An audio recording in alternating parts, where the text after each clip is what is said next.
years ago, I reported on a whole series of stories on summer camp problems here on Fox. Allegations of molestation, kids being hurt. The regulations back then, they were loose. They did not protect our kids enough. But after those stories aired, the Department of Public Health started cracking down on camps, requiring a whole bunch of things like background checks and being properly licensed. But now, all these years later, the stories of problems are creeping up once again. I'm a mother. I have 2 children.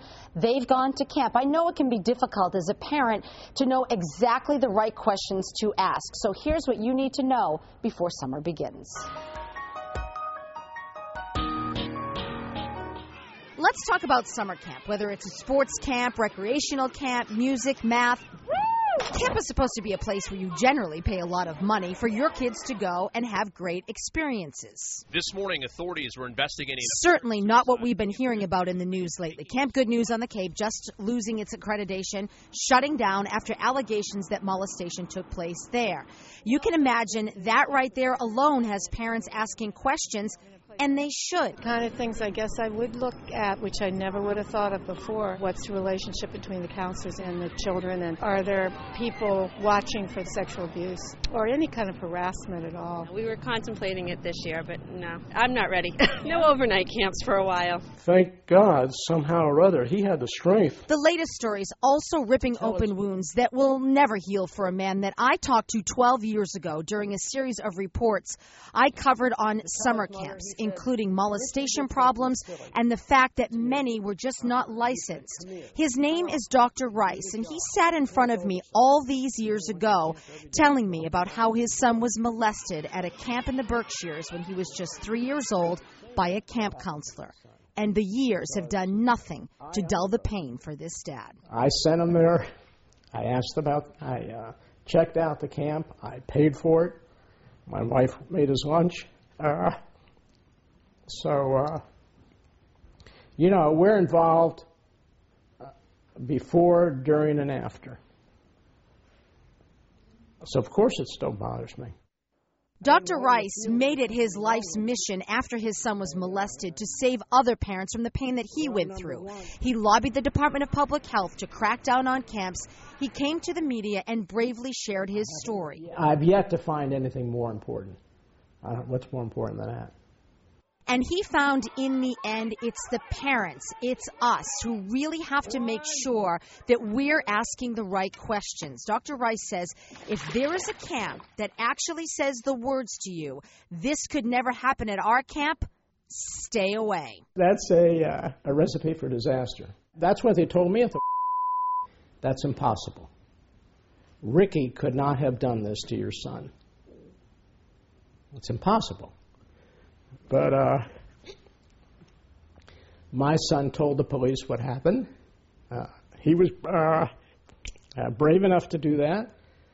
And the police then went and talked to Ricky, and Ricky said, that's true, word for word. I did it. Here are a couple of things that you really need to know before you send your kid to camp.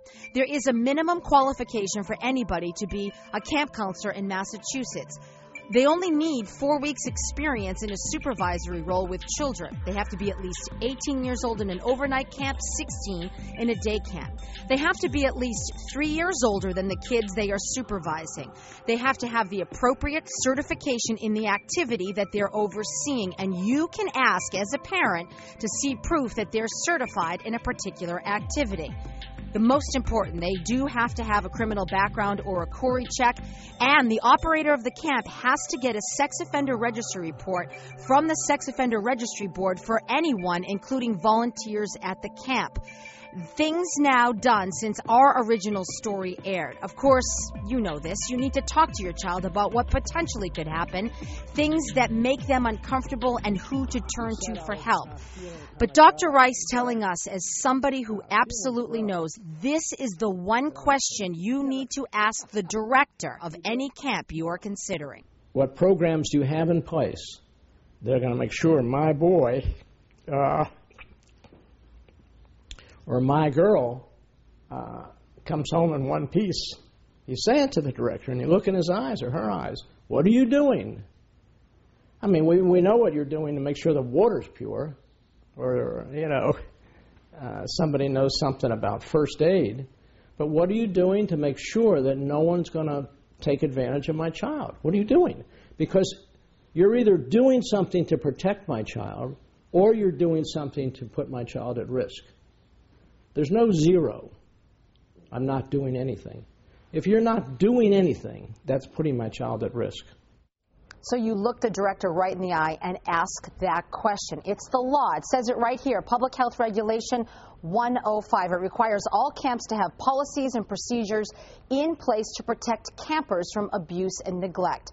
You can ask and should ask for specific information on camp policies regarding this. We definitely want to hear from you on this. Do you have questions on how to bring up this topic with your children? Do you want to talk about camp safety? We're going to have an expert on tomorrow night. So if you want, share your experiences, your questions with us tonight on our website. All you have to do is click on special reports, myfoxboston.com, by the way. You can also go to my Facebook page and put them there. By the way, the entire list of the state regulations on our website. Again, for that, you can click on special reports.